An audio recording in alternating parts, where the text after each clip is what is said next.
boulders these were built upon. Life in the U.S. at the turn of the 20th century is quite a complicated story.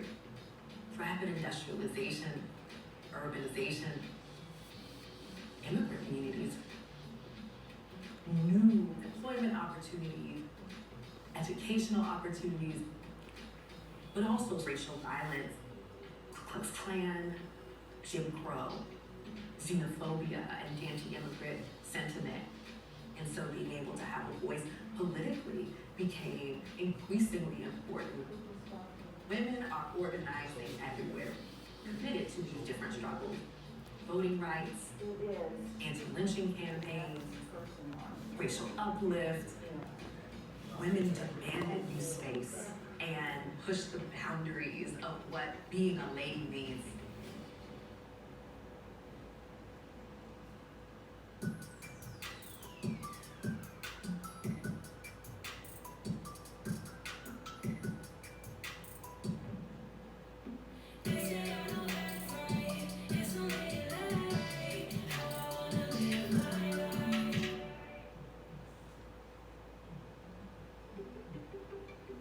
In 1895, there are women being arrested for wearing pants in public and actually being jailed for it. The notion that mothers should not work outside the home is omnipresent.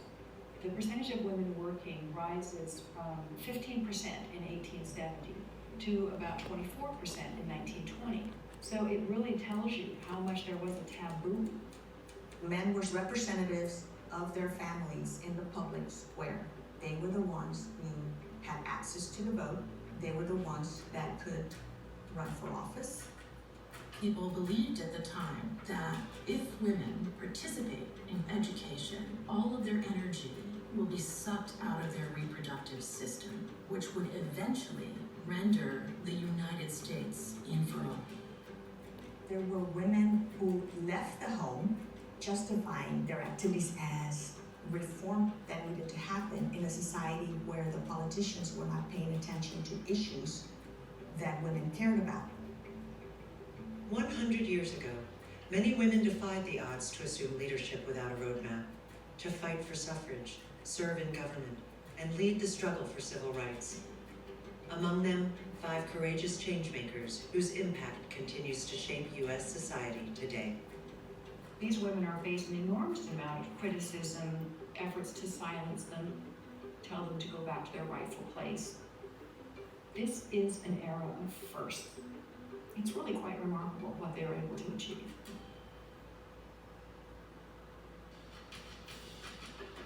Few women in the 19th century had run for public office, let alone won. But some decided that getting elected was the best way to effect change. And Martha Hughes Cannon, the country's first woman state senator, was one of them.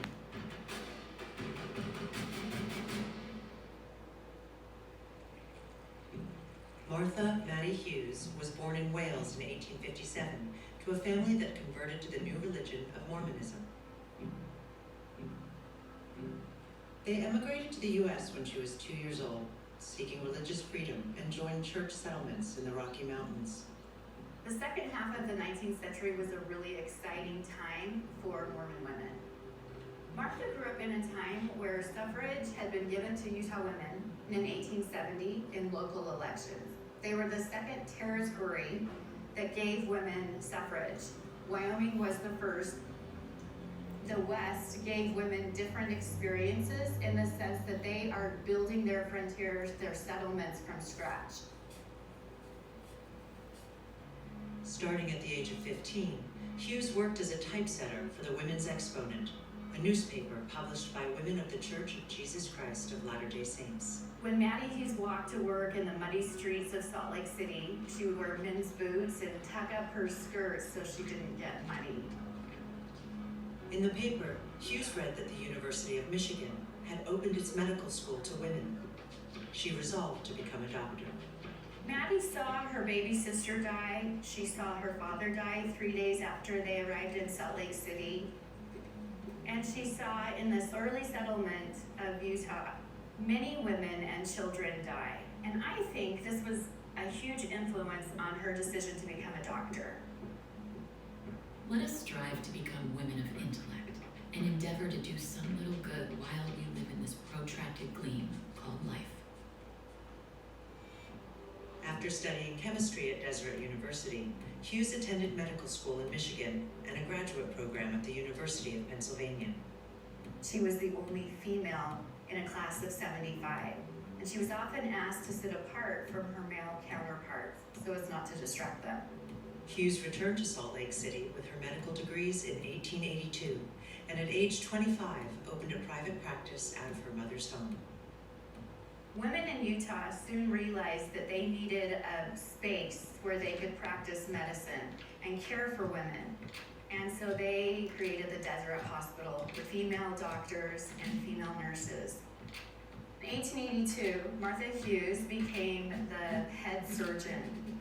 She also practiced midwifery, and she had the fastest horse that she could find so that she could get to women who were in labor as quickly as she could. I would be one of the toughest and most rugged women in the Rocky Mountains. Hughes fell in love with a prominent church leader serving on the board of the hospital, who already had 3 wives and 21 children. Angus Cannon, who was 23 years older than she was, and she was married to him as his 4th wife.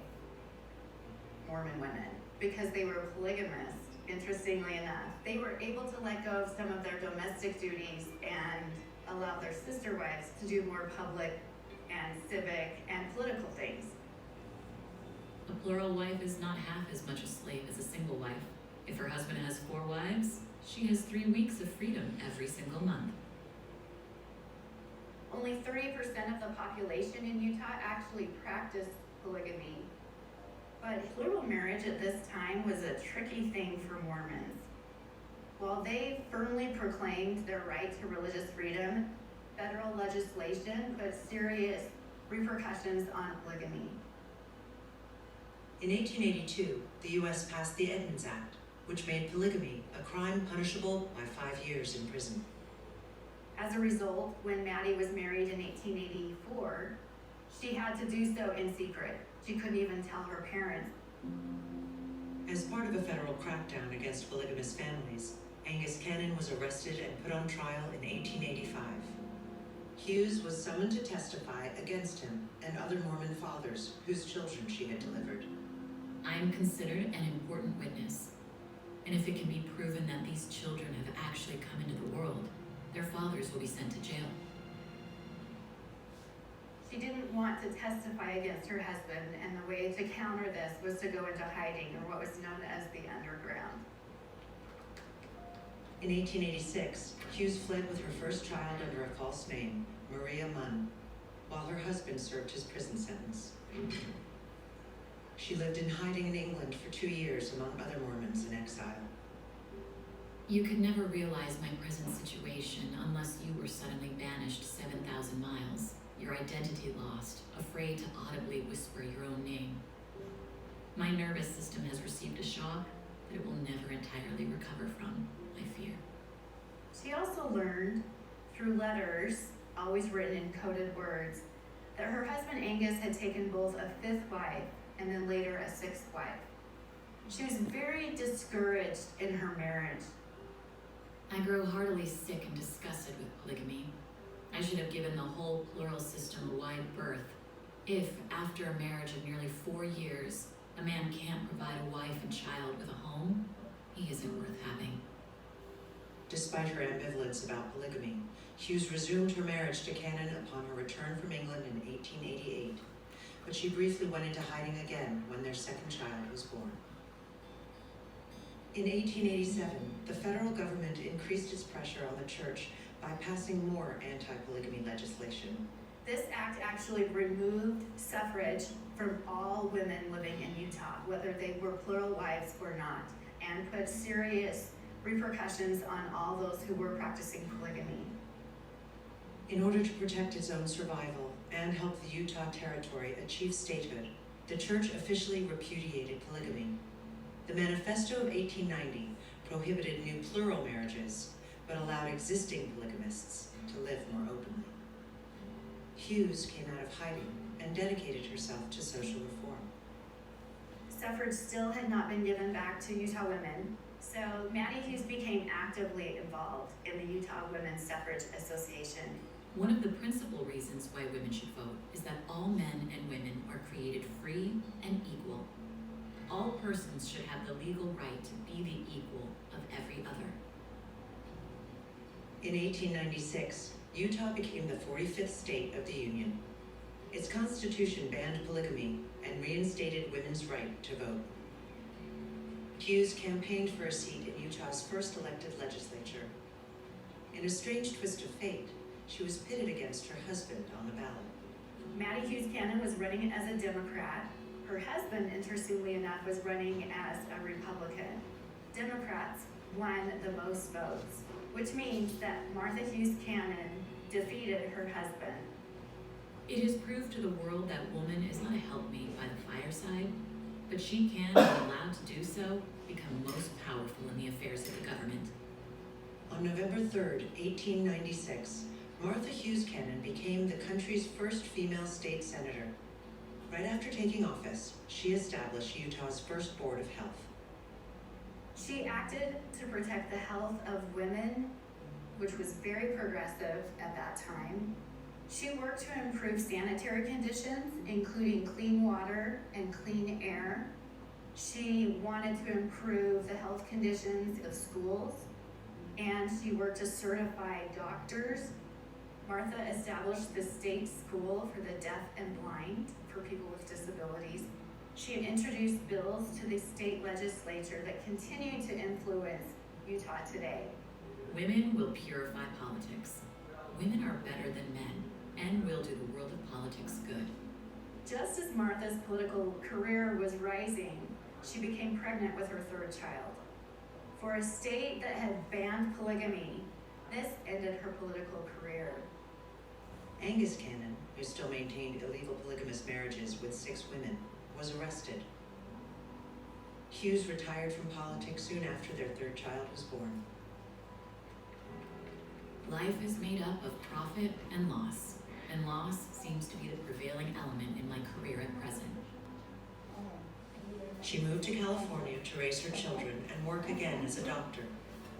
She died of cancer in Los Angeles in 1932 at the age of 75. Maddie was a woman of grit who recognized the need to speak up and to speak loudly to protect the things that she cared about. She inspires women to run for office. She inspires women to vote, and she reminds us that there was a price to pay for all of those things. A statue of Martha Hughes Cannon has been standing at the Utah State Capitol